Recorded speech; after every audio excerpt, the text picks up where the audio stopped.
Thanks very much, Harold. Well, you've heard the introduction in terms of the Red Meat Partnership and the work it's doing. We've now got a panel.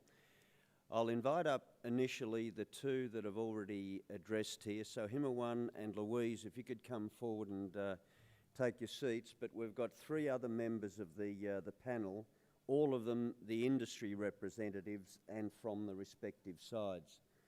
First is Ken Warriner. He needs little introduction, but he's been a leader in Australian beef cattle businesses for over 55 years. He created Consolidated Pastoral Company back in 1983, and he's held a variety of industry positions. So Ken, if you could come forward and take your seat. From the Indonesian side, we've got Dicky Adiwoso. He's the President Director of PT Wang Jaya Abadi Alam, an Indonesian-Australian joint venture company with Consolidated Pastoral Company, which operates live cattle feedlots in Lampung and in North Sumatra. It's got a total capacity of over 30,000 head, and as part of the operation, they do involve themselves in a breeding program which produces cattle that are then distributed to various parts of Indonesia. So Dicky, if you could come forward as well. And finally, Sam Wibisono. He's the General Manager of JAPFA, the Beef Division, and President Director of PT Sentosa Agrindo. JAPFA is a vertically integrated business in breeding, fattening and processing. It's in animal protein production with a focus on poultry, cattle, swine and aquaculture. It's one of the major importers of Australian cattle into Indonesia. So Sam, if you too could come forward. So I'd like the audience to welcome our panel to start with.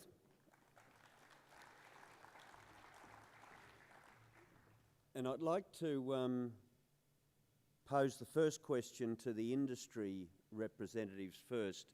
And by the way, the three industry representatives are all members of the breeding committee of the Red Meat Partnership.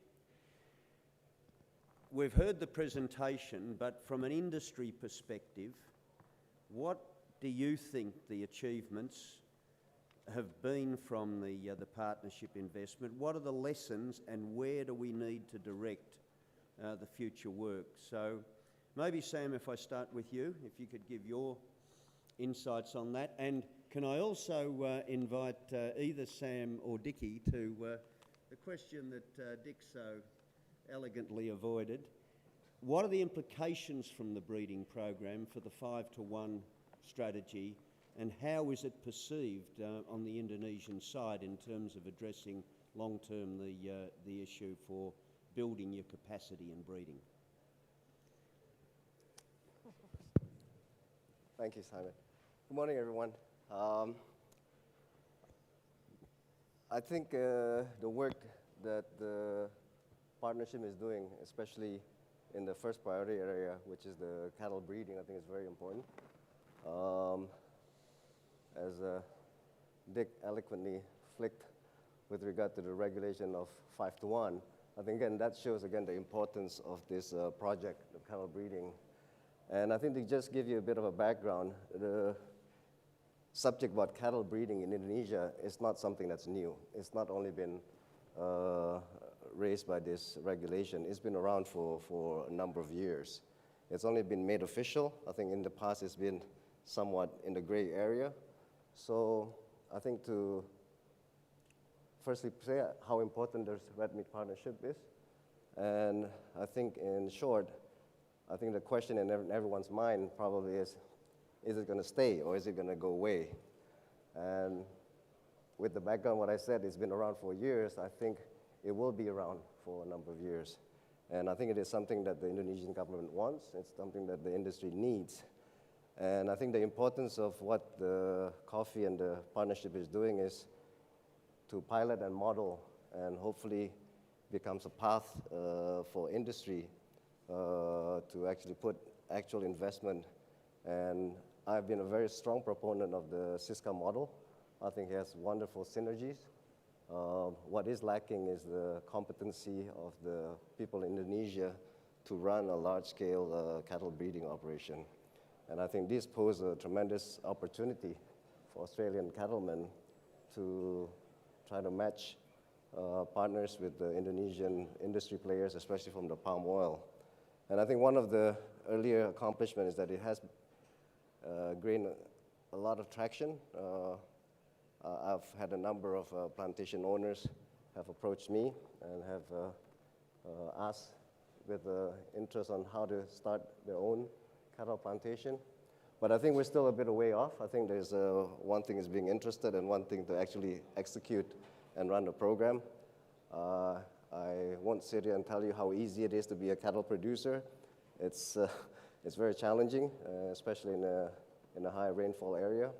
So again, I think those are the things that we hope we'll accomplish out of the project and find solutions and to set up the systems for the projects to be taken over from industry, not just from the government side. Dicky, your reflections. Okay. The way I see this partnership, I mean, it should not look at it as a transactional tool. It's more like a long-term investment. So what Dick Snyder did with the cattle and palm oil is actually a response to the frustration of the Indonesian government in developing the industry in Indonesia. Gone are all the old days of the advantages breeding in Indonesia, feedlotting breeding in Australia, feedlotting in Indonesia. Nowadays, more dynamics. I mean, you learn from our experience in the last 30 years. We learn also from our experience in the last 30 years. But Indonesia are facing a challenge, a long-term challenge, that they have to have food security. And all the dynamics that we have gone through the last few years of trade, politics, and also your supply of cattle to Indonesia, it forced Indonesia to look at the strategy of securing their future for their protein consumption. One is the one that really want to do is domestically they have to breed cattle. The breeding cattle that are available in Indonesia has to be done in a massive a landmass that is institutionalized. You cannot breed cattle we don't have pasture land. The only land we have is actually plantations who has already at least some infrastructure for somebody like Dick Slaney come in and also for us to bring cattle. There are people there, there's security and so on like that, even though there's still problem in security in that, okay? It's not, Indonesia is not like in Australia or America where a family, a husband and wife go to a frontier, open up a land. When we go to in Indonesia, open up a land, there's already a village, people in there, and then you have to build the institutionalized land masses for cattle to come in. So I think that what we are doing is actually with cattle and palm oil is probably one of the answer. I mean, I can see that the challenges is there. Okay, it's not going to be the same as you guys are breeding in Australia. It's going to be different. Even feedlotting in 1992 when we started, we were supposed to mimic the way you feedlotting, also the way we mimic all the American feedlotting. But right now, feedlotting in Indonesia is totally different. It's tropical, and we learn our own way of it. We went through those periods that we are learning. So same thing is going to happen with the breeding cattle. It's not going to be the same. The costs are not going to be the same, but it's going to be there because that's one of the answer that the Indonesian government wants. That's my opinion. Ken? Yeah, on the first part of your question, Himawan, we go back one more Prime Minister. It was Julie Gillard that we did the deal with the $60 million thing over the 10-year period. Then there was Kevin Rudd, then there was Tony Abbott, and now we've got Malcolm in charge. I'm not too sure whether this might work a bit better. Okay, thanks, Simon. Both presidents have said to us very clearly, you must improve our breeding herds if you possibly can, and don't forget about the battlers, the little fellas. We've got to help them along. And we're doing what we can there, but I don't know that we're going to change things for them, because what Dick Slaney is going through still has to be profitable for them to do it in the end. At least we're doing it in a very professional way, I think, now, and getting that done. I think under the palm trees, both presidents really told us that there's a lot of land out there with palm oils that just could be a way of growing out, breeding herds. And that's what he's trying to do, just to try and develop that up. These things don't happen overnight. Sure, it took us a while to get going until we worked our infrastructure out, or our administration, but in the last 2.5 years we've got going with it. But it takes 3 years just to do one generation. It's 9 months gestation and so on and so on to provide these things.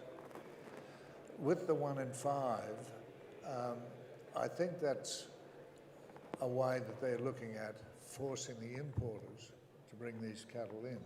Now, I know that Suntory have done it, and we've done it before, bringing them in and trying to run breeders in feedlots. That doesn't work anywhere.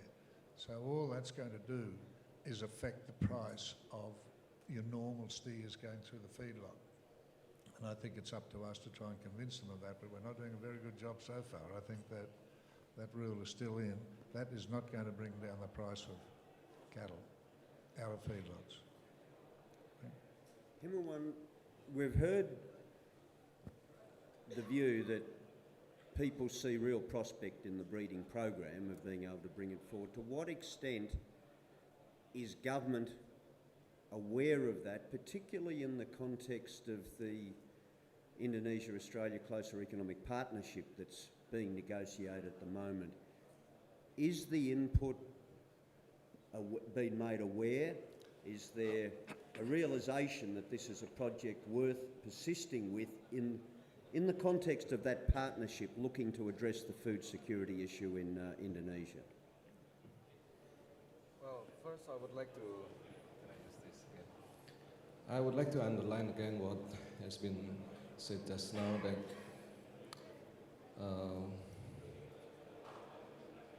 we have this oil palm plantation area as much as 9 million hectare available. It is very potential to be used, for cattle production. We know that we are still lacking of production capacity in producing commercial breeders. We know that in order to have this food security in the long term, we have to build this capacity in commercial breeding up to a certain point. And we know that we are lacking of these commercial breeders. And one way to do it is by importing from Australia, right? So in combination, we would like to take advantages of these opportunities. First, land availability. Secondly, our good relationship, in say short-term transactional relationship, trading.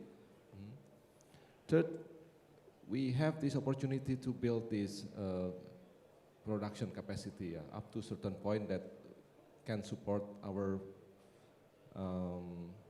food security in the long term. But at the same time, we are also aware that it takes time, as mentioned before, that at least it takes 3 years, for us to really know the result, whether it is sound, whether it is really commercially feasible for this, for example, the integration between cattle and the oil palm production, to convince the investors to invest in these businesses. But one thing that we are sure if even in the process of proving this model, we can learn something like what we have learned so far, that indicate that it has the prospect, then we can invite at least the owner of the oil palm plantation in Indonesia to start thinking about this, And I give you one example that, even though we are still in the beginning of the process, a number of oil palm producers in Indonesia, oil palm plantation in Indonesia has also started this kind of integration by its own. So having learned from this, we are still optimistic that through, for example, this pilot, these models, these red meat and cattle partnerships can still be an important part of the SEPA as the early harvest. On the other hand, we also believe that through SEPA, hopefully it will finish very soon, we can get stronger support in terms of regulation. I don't have this capacity to share with you the process, but perhaps some industry members will share with you about what they are proposing in terms of regulation that can be beneficial, that can be supportive to this red meat and cattle partnership in terms of, if I'm not mistaken, import regulation, to make it more flexible or something. Yeah. Okay, we might come back to that in a minute. Louise, we've heard about the breeding program. You've touched on the skills development side, you've touched on the infrastructure, and obviously with the skills one that's been successful, it's continuing. What are the new opportunities going forward? What do you see from the lessons of that as to where you can strengthen in those two areas? Just in the skills development area is an interesting one, because the idea is to make sure that we're getting Indonesian students and university students in the two different ones we were talking about before to Australia to learn about how we undertake cattle breeding, logistics, and how we manage a cattle farm. We probably didn't do enough of then returning to Indonesia and then looking at how that might be integrated into a commercial breeding program or a commercial farm as part of that. And we have modified that. So part of the learnings was how can we integrate the skills and also capture the alumni that we have as part of that program. I think there's 170 odd students now through that program. And how do we capture that expertise and make sure they're using those expertise back in Indonesia. So it was one of the key outcomes of modifying that. So the next couple of 2018, we've modified that course to make sure we get that in-country experience once they've been to Australia as well, and making sure our Australian partners can actually also go to Indonesia and make sure that skill's translated. So that's an important component.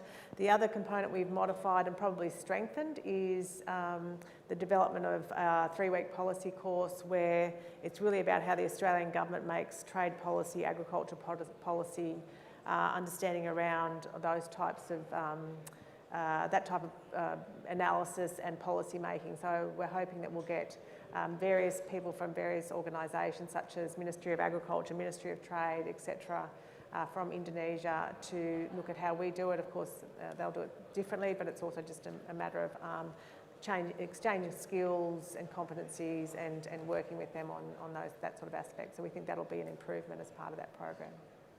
All right, we've got time for questions from the floor. Are there any questions that people have? There's a microphone just coming around. Thanks. Sam or Dicky, you might be best to answer this one. In an earlier presentation, we saw the sort of sharp increase in Indonesian buffalo beef coming in, and we're up to 10% of the market, and which equates back to around 350,000 head. Is that having an effect on the domestic beef herd or the pricing of domestic cattle? And therefore, if it is, do you see that then reducing the uptake of such a breeding program? And maybe touch on the short, medium, longer term policy of the current government in regards to maintaining that import or decreasing the import of the Indian buffalo. But basically, and I would see it as an increase in buffalo may reduce the domestic herd, therefore reduce the uptake of such breeding programs. We all understand the potential, But in reality, if the Indian buffalo keeps coming in, are we going to see realistic commercial uptake of breeding programs? Okay, good question. I might toss that to the industry representatives, of course. Who wants You to answer go first, and then I'll with follow. this? Sam? Thank you. There's been, Yeah, that works. yeah, I think in terms of the effect in the market, obviously there's been felt by the feedlotters like ourselves. Is that coming through? Yeah, can you hear me? My view of the importation is that there will be, it has already established its own market. I mean, there are market segmentation for the local beef as well as the beef from the imported live cattle that are processed in the country, and now the Indian buffalo meat. I think in all the research work that MLA's presented, as the economy and the purchasing power of any country increases, the increase in the purchase of the higher valued protein, I think also follows. So I think the Indian buffalo meat is a short-term solution in terms of trying to meet the price stability. But if, in terms of the preference, I think the preference is still for beef. I think it's also important again why the long-term objectives of what the partnership and the breeding is trying to do is try to fill some of that shortage in terms of the domestic supply. Let me just add in terms of the opportunities of what the project brings. I think Himawan mentioned there's about 9 million hectares of palm plantation in Indonesia. That equates with the model that I think Coffee is trying to develop. Works out to be about 3 hectares to a beast, which means we're looking at about 2 to 3 million breeders capacity throughout Indonesia. So that's quite a tremendous potential that we can build within the country. So, how does that affect, what does that mean to the producers, the cattle producers in Australia? In a sense, I think if the model works, it creates a new demand, a new market for your excess heifers. Currently, I think you're paid 15 to 20 cents discount price from your male or your steer cattle, simply because the heifers don't perform as well in a feedlot setting as the steers. So that's why there's a price difference. Now, I think with these projects, I think you can expect that those excess heifers of yours will be used not in a feedlot setting, but also but breeding purposes.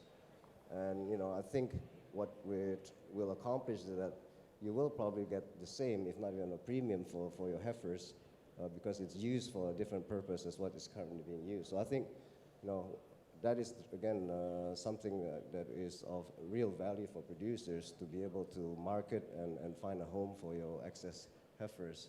And again, I think it's a long-term solution. I think that buffalo meat has its place in the market segment, and it is a short-term solution in my opinion. Thanks. Okay, thanks, Sam. Dicky, did you want to supplement Yes, that? I just want to add, on that, I agree with Sam that the Indian buffalo meat comes in Indonesia is because we do not have this partnership. So I think this is why it's so important, this partnership existence. It's actually to establish a long-term understanding. We've been doing it in the past for 30 years. Business, you export cattle, you breed cattle, you export cattle, and then we have an assembly plant in Indonesia, which is the feedlot industry. The business model will change. It's changing right now and will change. One is the Indonesian government have to have the baggage of pricing to reduce the inflations, and that's why they open up the Indian buffalo meat as alternative. We've been spoiled in the past, but we are always sure that the FMD will always be there to protect us. Now, this is actually why this partnership is important, for us to look at the dynamic changes of the government has opened up. How do how do we proceed with the dynamics of these new business models? We cannot just become an assembly plant. The government will always insist that, the breeding they want to have, they also would like to have the cheap alternative meat in the market. So Indian beef is going to be there, but I think as the balancing of local content is also important to the Indonesian government, as well as we both of us, Indonesia and Australia, have to look at what are the assets that we have built in the last 30 years to develop, to launch into, for the next 30 years, do we look at our cooperations to become, like Pak Himawan said, cross-border investment, not only to capitalize on the Indonesian market, because if you only capitalize on the Indonesian market, we are talking only this partnership as a transactional. We have to look at it as an investment, as a long-term, not only in the Indonesian market you have to look, but you have to also expand to other markets.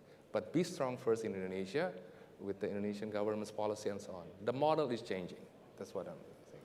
Thank you. Yeah, and the model is changing and the two governments are working to strengthen it, but I just think that it's really important that these messages you've been conveying here are also moved up to government, because these are key questions that they've got to understand about the success of these programs as a foundation for building the food security and the complementarity between the two markets. Sorry, Ken. Yeah, thanks, Simon. I agree totally with what Dicky's saying there. 20 or 30 years ago, when the FINDO was started up here, that was really an initiative from Australia to get that going with MLA. And one of the big arguments we had was the foot and mouth coming in from India. That's still a risk, there's no doubt about that. But you look at the work that the Indonesians have done to eradicate it. They eradicated a lot of cattle in doing that. That's going to come again.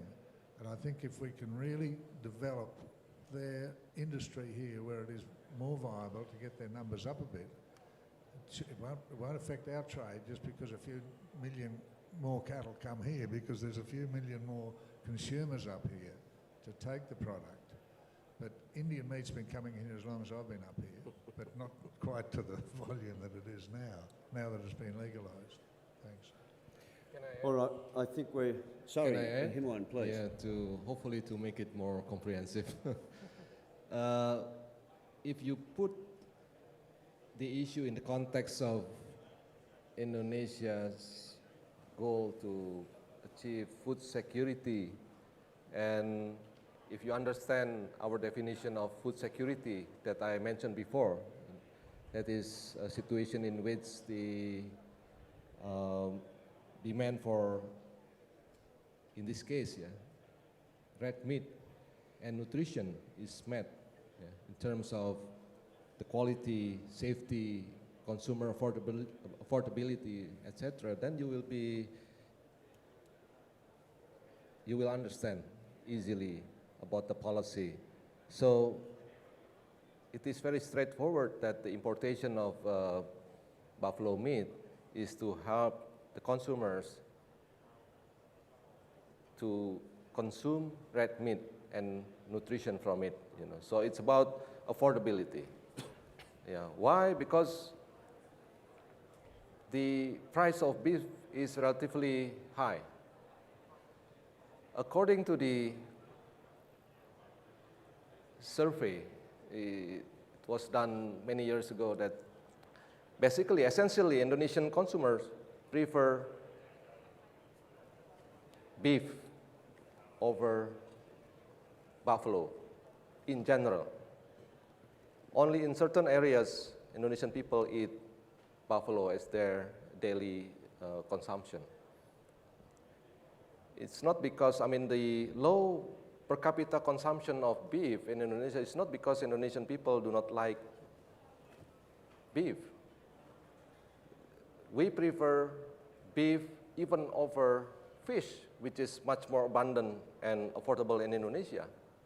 So the challenge, and we hope that this partnership can address this challenge, is how to, in the end of the day, increase the per capita consumption of beef by reducing the retail price of beef, by improving the efficiencies along the supply chains of live cattle and beef or meat in Indonesia. That's a challenge, you know. And in order to confirm the result of the last survey, the partnership is now doing another survey on beef consumption and preference trends in Indonesia, and hopefully we will have the updated answers as to some extent that the importation of beef, the consumption of beef, for example, you know, will seriously affect the beef or live cattle industry in Indonesia. Well, thank you for that. Unfortunately, we're out of time. I'll have to draw the session to a close, but I think this has been an important start to the day. I think there's a much better understanding, I hope, of what the Red Meat Partnership is about. There's enthusiasm by the participants in it as to what it can do, but there's the tempering of the fact that a lot of these things are going to take time to realise, but at least we're starting to see some important pointers come from it. And so we thank you for your commitment to the partnership. We thank you for your continuation of developing the relationship around this key industry that benefits of both countries, and in particular for your time here this morning. Thank you very much. You're welcome.